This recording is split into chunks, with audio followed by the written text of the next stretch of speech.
If you enjoy First Contact sci-fi where humanity doesn't win by firepower but by nerve and insight, take a moment to like the video, subscribe to the channel, and comment with your favorite HFY moment. Because this story begins with an entire galaxy making the worst possible assumption about one human. The Galactic Council did not deploy armies lightly. Civilizations measuring their lifespans in tens of thousands of years understood escalation better than most, and still, when an entire spiral corridor went silent, restraint evaporated. Trade relays stopped reporting. Exploration flotillas vanished between one jump and the next. Long-range probes returned only static, warped by tidal forces that should not have existed where nothing with mass had been catalogued. The Council's analysts converged on a single conclusion, whispered first, then spoken aloud in chambers ringed with spectral banners and floating translators. Predator. Not a species. Not a civilization. A solitary presence vast enough to erase fleets and patient enough to let the galaxy blame itself for the losses. It earned a designation after 3 emergency sessions and 1 aborted debate about whether the word being was too charitable. Category Omega Predator. Engage on sight. Exterminate with overwhelming force. So the Armada formed, layer upon layer of doctrine and pride. Battleships from empires that had never fought side by side aligned their firing arcs. Carriers sealed fighter bays. Command vessels pulsed with anticipation, their crews certain that no creature, no matter how old or strange, could survive what the Council believed unity looked like. Only one voice argued otherwise, and it came from a man not seated at the table. Cale Rourke stood at the edge of the chamber, hands clasped behind his back, wearing the gray utility jacket of a human scout. Not a diplomat. Not a soldier. The kind of operative sent ahead of borders rather than behind them. His rank insignia meant little here, but his clearance codes had forced the room to tolerate his presence. He had been in the silent corridor. Not long enough to provoke whatever lived there, but long enough to notice patterns others had ignored. Cale had logged the absence of wreckage where ambushes were assumed. He had noted that no kill signatures overlapped, that no pursuit vectors existed. Ships simply stopped functioning and were nudged, carefully, out of space lanes as if an unseen hand disliked clutter. He had said all of this during the briefing. The Council had listened with the polite stillness reserved for inevitability. "You are describing restraint," one avian delegate had finally replied, feathers dimming in irritation. "Predators restrain themselves until resistance appears." "And armies," Cale had answered, keeping his voice even, "look like resistance." That was when the vote passed. Now the Armada slid into the corridor, engines folded for combat jumps, weapons awake and hungry. Cale watched from the deck of his scout ship, the Wayfarer, linked into the fleet's data spine whether he liked it or not. He had been ordered to observe. He always was. Observation made humans useful without letting them be influential. The first distortion registered as a ripple across every sensor array simultaneously. Then causality bent. Space ahead of the fleet darkened, not with shadow but with density, as if distance itself had grown heavy. The Predator did not emerge so much as declare occupancy. Gravitational readings spiked beyond modeled limits. Energy profiles layered atop one another, old and unfamiliar, controlled with a precision that made Cale's pulse slow rather than race. Weapons across the Armada failed to lock. Targeting solutions collapsed. Reactor outputs dropped to safe minimums without breaching containment. No explosions followed. No alarms screamed. Thousands of warships sat mute and intact, cradled in a silence that pressed against consciousness. The Council chamber erupted in overlapping panic until a single signal cut through. An archaic frequency burst across the spectrum, stripped of syntax and language, carrying no threat. It was an invitation or a query. Automated translators returned useless probability clouds. Command AIs flagged it as non-hostile and therefore incomprehensible. Cale's console chimed. The frequency matched a legacy band still used in human deep-range scouting, a relic from before standardized galactic protocols. His display filled with raw data that should have meant nothing, yet his gut twisted with a sensation he recognized from dangerous worlds and close calls.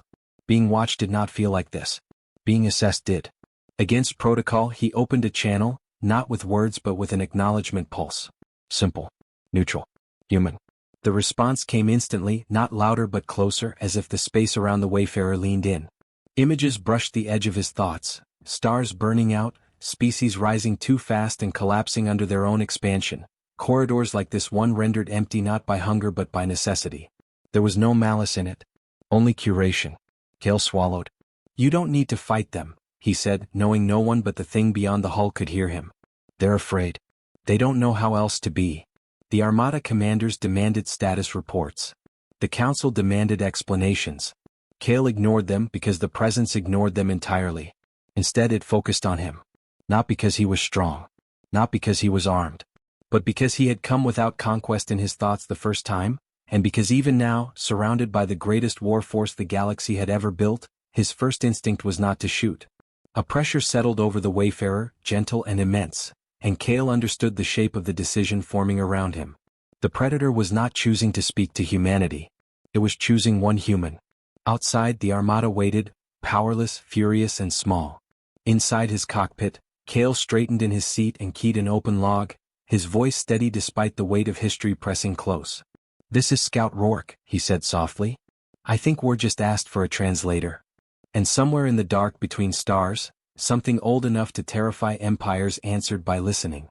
Silence settled across the Armada in a way no electronic countermeasure could explain.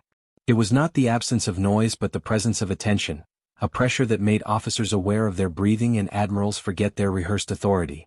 Cale felt it most sharply, not as fear but as an undeniable narrowing of focus, as though the universe itself had leaned over his shoulder to watch what he would do next. The Council demanded that he disengage. Their voices flooded his comms in fractured layers, tones shifting from command to accusation within seconds. Cale muted them with a flick of his wrist. He knew the consequences, and he also knew this was the last moment where consequences still belonged to people rather than history. The Wayfarer drifted forward under minimal thrust, its hull brushing against gravity gradients that did not fluctuate so much as breathe. The Predator remained unseen, yet utterly present, shaping spacetime with deliberate restraint. Cale understood then that if it wished, the Armada would already be gone. The simple fact that it was not spoke louder than any threat display ever could. More impressions pressed into his awareness, clearer than before. He sensed age measured not in years but in cycles of emergence and withdrawal. Civilizations blooming too aggressively, spilling into corridors they did not understand, triggering chain reactions that ended in mutual extinction. The being before him did not hunt indiscriminately. It culled trajectories. "You're a filter," Cale murmured, testing the word as if it might offend. "You don't kill because you're hungry. You intervene because you're patient." The response carried no pride, only confirmation. Images followed, worlds spared by enforced isolation, trade routes gently bent away from volatile junctures, entire species shepherded into slower expansion by invisible constraints they had never known to resent.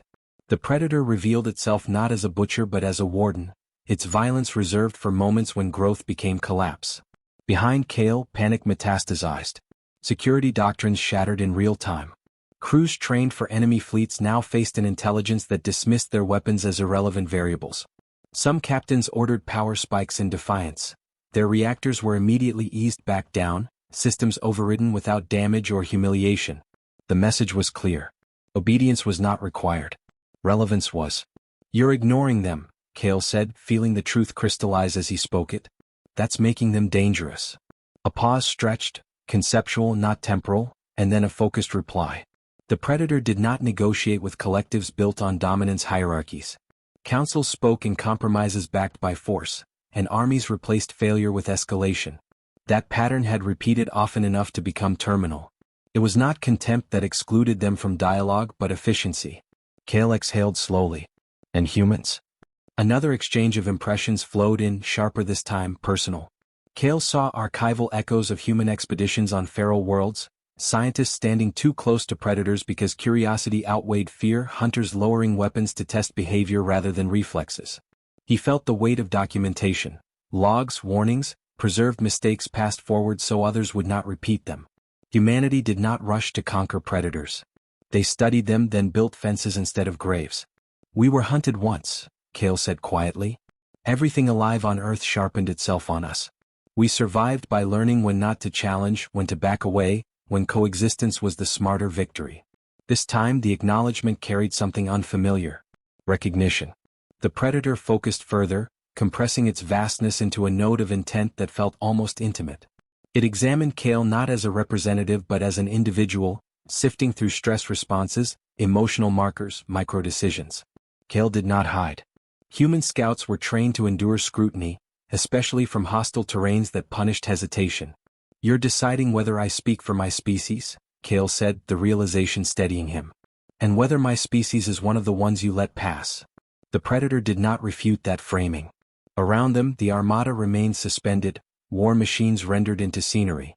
Council delegates shouted for compliance. Threats were issued, then abandoned when no one could enforce them. For the first time since its founding, the Council had assembled absolute force and discovered it had no audience. Kale opened his log again, voice calm, choosing his words like stepping stones across deep water. We didn't know you were here to prevent catastrophe, he said. We only saw missing ships and assumed hostility. That's on us. But if you erase them for that assumption, you prove them right about the universe. And you already know what that leads to. The weight around him shifted, not in agreement but in consideration. Possibility unfolded, fragile and rare. The Predator evaluated outcomes where dialogue replaced suppression and found them statistically inferior, but not meaningless. What do you want from us? Kale asked, not pleading, not demanding. Not right now. Long term. The response was stark in its simplicity. Withdrawal. Distance. Observation instead of intrusion. And a constraint that surprised him, humans only. Not because they were superior but because they were inconsistent in ways that disrupted fatal patterns. Humans argued with themselves, questioned doctrine, recorded dissent alongside success. They did not expand cleanly or efficiently, and that inefficiency created room for correction. Kale felt the significance settle into his bones. You're asking me to convince them, he said. People who brought an army because they couldn't imagine anything else. Again, confirmation. He turned his ship slightly, angling the Wayfarer so the Armada filled his external display. Thousands of vessels waited for orders that no longer applied. Kale knew what he was about to risk: court-martial, erasure, becoming a convenient scapegoat if this failed. He also knew something more important. The Predator was not afraid of the Armada. It was waiting to see if fear would be allowed to speak last. Kale opened a fleet-wide channel, overriding emergency locks with authority codes that would burn his career to ash. This is Scout Rourke, he said, voice steady across every bridge. Stand down. Power down weapons. If we want to leave this corridor alive, and worth trusting, we do it by choice. He cut the channel and turned back toward the presence in the dark, aware that the next decision would not be his alone, but that the first had to be. The universe held its breath, and for the first time so did the Predator. The first ships to respond were human. Across the Armada, power signatures dipped as reactors slipped into standby and weapons folded back into their housings. It was not unanimous, not clean, but it was visible, and visibility mattered more than numbers. Kale watched the Predator register the change, sensed its attention recalibrate as choice replaced coercion. The pressure pressing against space eased a fraction, enough to let the corridor breathe again. Non-human commanders hesitated. Some followed, their crews exhausted by fear they could not discharge. Others held position, clinging to readiness as if it were armor rather than liability. The Council tried to reassert control through legal authority and procedural threats, but their words arrived already outdated, drifting in the vacuum between a decision and its consequences. Kale felt the Predator narrow its focus further, the immensity of its awareness folding inward until he no longer felt dwarfed by it, only addressed. This was not domination. It was attention honed through ages of expensive mistakes. You see it now, Kale said, not as a question. They're not one voice. They never were. The reply came layered and precise. The Predator understood plurality, but it distrusted it. Collectives fragmented under stress, and fragmentation birthed escalation. Patterns had taught it that unity imposed through authority broke faster than unity discovered through restraint. Humans disturbingly managed both and survived. Images replaced sensations. Kale saw early human spaceflight, fragile hulls and unreliable drives, leaders arguing publicly about directions they barely comprehended. He saw disasters logged without erasure, failures taught rather than hidden. Even the bloody wars that followed humanity into the stars were preserved in record and memory, warnings stitched into culture rather than excised. You don't think we're noble, Kale said quietly. You think we're stubborn. Affirmation rippled back, laced with something like approval. The Predator revealed how close extinction had come for others. Species that mastered efficiency so completely they lost friction. Civilizations that expanded with flawless coordination until they struck boundaries too complex to negotiate. When such societies met resistance, they did not adapt. They intensified. The Predator's role emerged not as judge but as interruption, inserting consequence where momentum would otherwise turn fatal. If you're an interruption, Kale said, then negotiation is just another variable you haven't tried often. The thought lingered. Not refused. Wait. Behind him, the armada shifted in fragments. A cruiser from a crystalline polity powered down entirely, its captain transmitting a single deliberate message of compliance. A carrier group pulled back formation spacing, signaling retreat without orders. Fear did not vanish, but it learned a different posture. The council fractured audibly. Delegates blamed one another, accusing humans of manipulation, scouts of insubordination. Kale felt the familiar tug of history trying to simplify what had become complicated again. He resisted it. Complexity was the point. I'm not here to offer you humanity, Kale said, meeting the Predator's focus without flinching. I'm here to offer you a representative moment. One decision that proves we can stop ourselves. The Predator pushed back, gently but firmly. It did not risk trajectories on moments. It required proof of durability. Humanity's inconsistency, so recently described as valuable, also made it dangerous. Outliers defied containment. Heroes triggered followers. Accidents reshaped norms. Kale accepted the critique without defense. That's why you don't negotiate with us as a bloc, he said. You negotiate with someone you can observe over time. Let the rest learn secondhand. Understanding sharpened. Restrictions, not alliances. Access without ownership. Observation without expansion. The idea settled between them, incomplete but viable. Kale projected his own memories deliberately now, offering up moments that defined his choice to scout rather than command.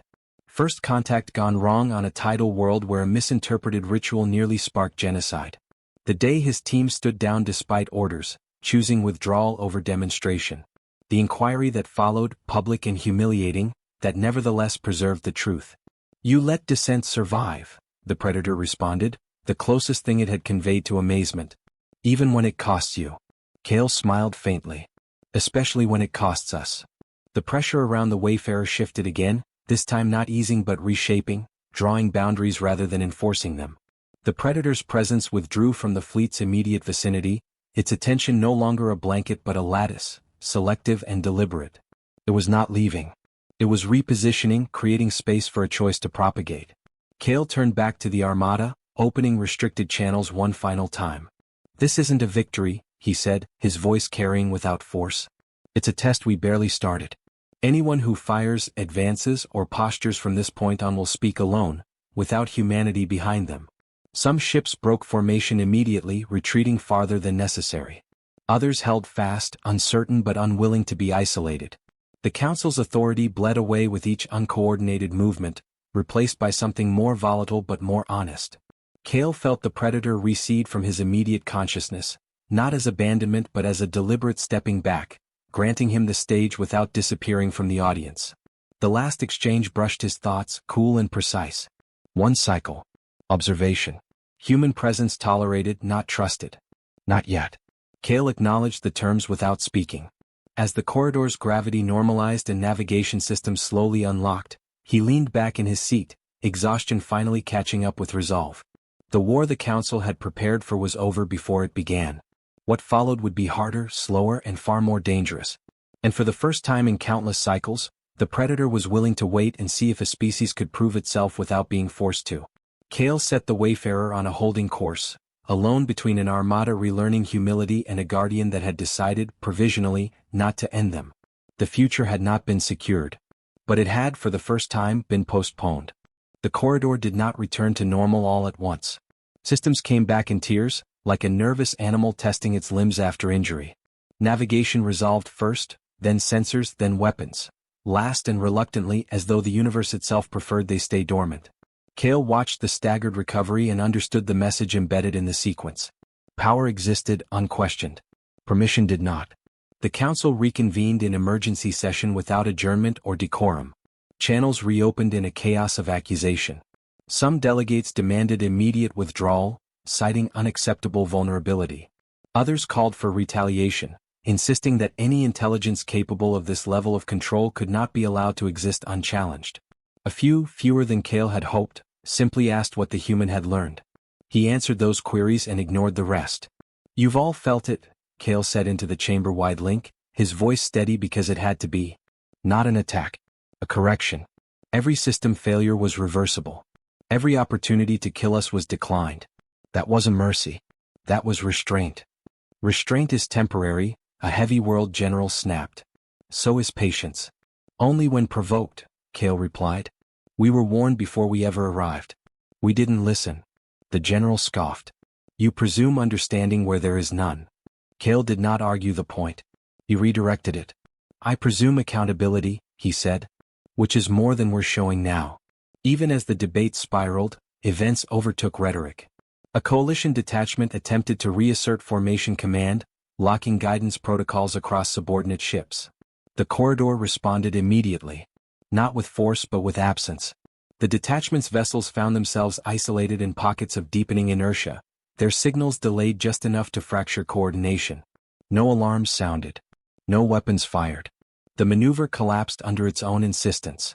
Stop, Kale said sharply now, overriding council audio with scout authority that had not been designed for this scale. Every attempt to control the moment proves their model of us correct. That landed harder than any threat. Silence spread through the chamber, not imposed but chosen, and in that silence the truth became difficult to avoid. The armada, assembled as certainty, had become a variable. Worse, it was a volatile one. Kale felt the predator's attention settle again, not pressing close but spanning the field, waiting outcomes as gravity had once done. It was not intervening further. The next failure would be the council's alone. A senior delegate finally spoke with something resembling caution. What exactly was offered to you? Kale chose precision. Observation rights. Restricted. Human only. No settlement. No extraction. No militarization. Withdrawal of fleet assets in full. And compliance ensures safety, another voice said, hopeful. No, Kale replied. Compliance ensures relevance. That distinction rippled through the chamber. It reframed the choice from survival to significance, and most of the council had built their empires on the latter. They were not accustomed to being unnecessary. Behind Kale's ship the armada began to thin. Not retreat yet, but loosening, lines of force dissolving into independent trajectories. Some powers disengaged entirely, unwilling to stake prestige on a confrontation they could not define. Others lingered, torn between doctrine and reality. One ship fired. The discharge was small, almost symbolic, a single lance aimed not at Kale or the fleet but into the corridor itself, as if daring it to react. The response was immediate and devastatingly subtle. Space folded just enough to misalign the shot's vector, bleeding its energy harmlessly into subspace. The firing vessel lost thrust, its engine stalled as if embarrassed. Kale closed his eyes for half a second. When he opened them, the predator was there, not closer, not larger, but unmistakably present. The pressure returned, heavier now, not with anger but with finality. The next demonstration would not be corrective. It would be conclusive. Kale transmitted without waiting for permission. All ships, he said, no warmth left in his tone. That was your warning. Power down now or leave. If you stay armed, you do so as an individual, not a member of this coalition, not under humanity's observation and not with my silence. Some balked. Some cursed. But more disengaged, systems winding down in visible capitulation. The firing vessel withdrew first, shamed into motion as its engines recovered only once it committed to exit. The council tried to salvage authority with a vote, but votes required alignment, and alignment had already fractured. One by one, delegations announced compliance or withdrawal until the chamber felt less like a parliament and more like a survivors' assembly. The predator's attention eased as momentum shifted, the corridor slowly reclaiming its neutrality. Kale sensed assessment ongoing, colder now, less speculative. Choice had been made, not cleanly but sufficiently. A final exchange touched Kale's thoughts, brief and exacting. The demonstration had been tolerated because it clarified thresholds. The patience shown so far would not be extended indefinitely. Boundaries, once established, would be enforced. I understand, Kale sent back, exhaustion threading his resolve. So will they. Eventually. The armada's silhouette broke apart completely as ships aligned for departure vectors. No pursuit followed. No farewell. Just distance reopening where threat had pretended to belong. Kale remained where he was, the wayfarer alone in the corridor once more, suspended between what had been avoided and what still loomed. The council's power receded with the fleet, but its blame did not. He could already imagine the inquiries, the quiet punishments, the stories that would be rewritten to make this palatable. None of that mattered as much as what stayed behind. The predator did not vanish. It withdrew just enough to observe without intervening, its presence woven back into the fabric of the corridor like a law waiting to be tested. The army had been removed from the equation. Now the consequences would belong to those who claimed to speak for themselves. Cale drew a steady breath, knowing the hardest part was beginning, not the avoidance of war, but the responsibility of proving that avoidance had not been cowardice. The corridor waited, and so did its guardian. The armada had withdrawn entirely, leaving the corridor silent except for the hum of the Wayfarer's engines and the faint resonance of a presence that had shaped an entire fleet without firing a shot. Cale floated in the cockpit, staring into the darkness that pulsed with subtle currents of awareness. For the first time since entering the sector, he felt neither fear nor urgency, only weight, the kind that belonged to understanding responsibilities no one else wanted to bear. The predator did not move closer. It did not need to. Its observation was a presence in thought and consequence rather than in space, a constant pressure that reminded him this victory, or postponement, was provisional. Cale had learned more in these cycles than any classroom could offer, and yet he also recognized that learning alone would not suffice. The council would return. Others would test limits. And the predator's patience was finite. He opened a direct link, using frequencies beyond protocol, and spoke with the same clarity that had kept the fleet from reacting recklessly. "I know why you chose us," he said. "We're stubborn, chaotic, often wrong, but we listen. We can interpret, delay, and decide. We're not perfect, but maybe we're necessary." A wave of understanding brushed his mind, images interwoven with emotion rather than logic. The predator did not claim gratitude or admiration. It assessed and acknowledged. It had not trusted the council, nor any other species. But humans, through hesitation, error, and persistence, had demonstrated a capacity to balance risk against awareness, aggression against observation. That distinction made them rare, notable, and worthy of dialogue. Cale considered the weight of that distinction. One species standing between unbridled force and the cosmos' natural order. One human, a single scout, chosen as intermediary. The magnitude pressed down on him, but he refused to shrink. "You've seen enough of humanity to know we'll falter," he said. "But you've seen me. That's the proof you need to negotiate." The predator's presence shifted, subtly, creating mental spaces that allowed him to grasp what it could and could not accept. Observation alone, boundaries respected, non-interference, all conditions designed to prevent a single misstep from cascading into catastrophe. Cale understood that the predator's ultimate test was not restraint in action, but endurance and patience. Could humans, confronted by overwhelming temptation, obey what they understood was right rather than what they were told to do? He transmitted his findings to the council, stripped of embellishment. "The sector is neutral," he said, "classified under observation by humans alone.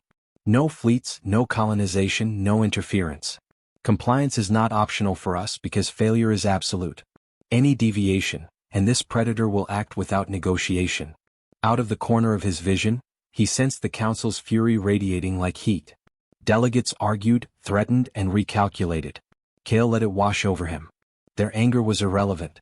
The predator's judgment, measured against his own humanity, mattered far more.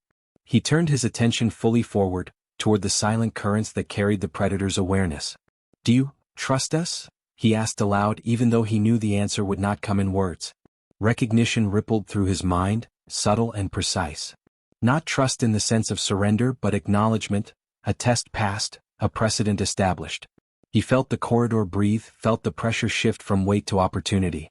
The predator would allow humanity access to its domain, under conditions designed to preserve life rather than destroy it. Cale's own body relaxed for the first time in cycles. He exhaled slowly, letting relief flow through him even as awareness sharpened. The corridor's quiet was not emptiness, it was preparation.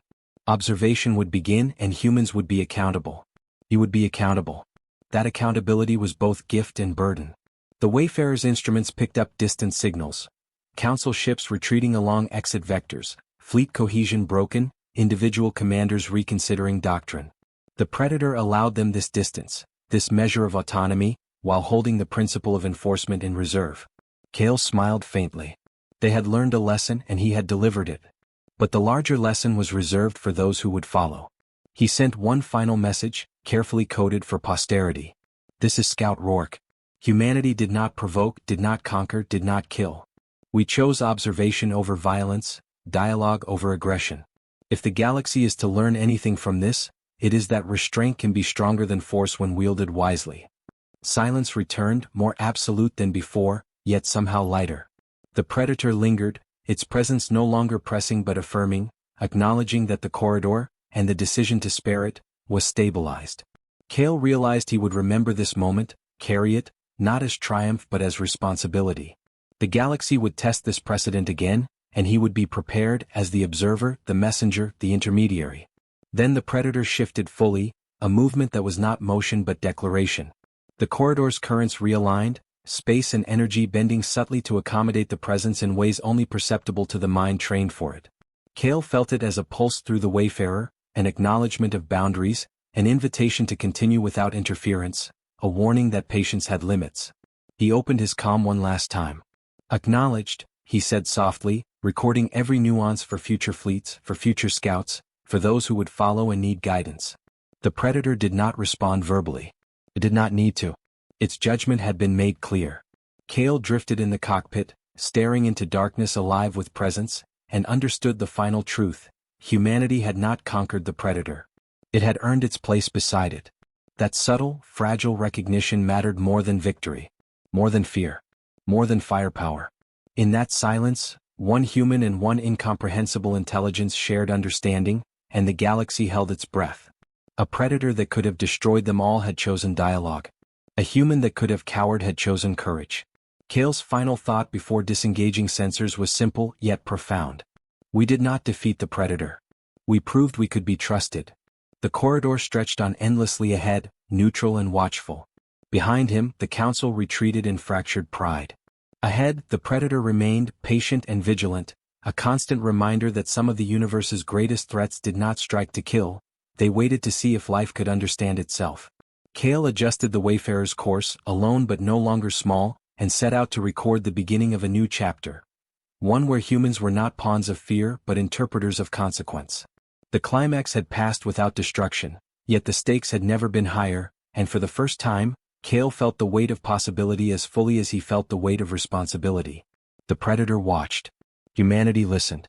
And the galaxy learned, quietly, that trust could be earned in ways that armies could never impose.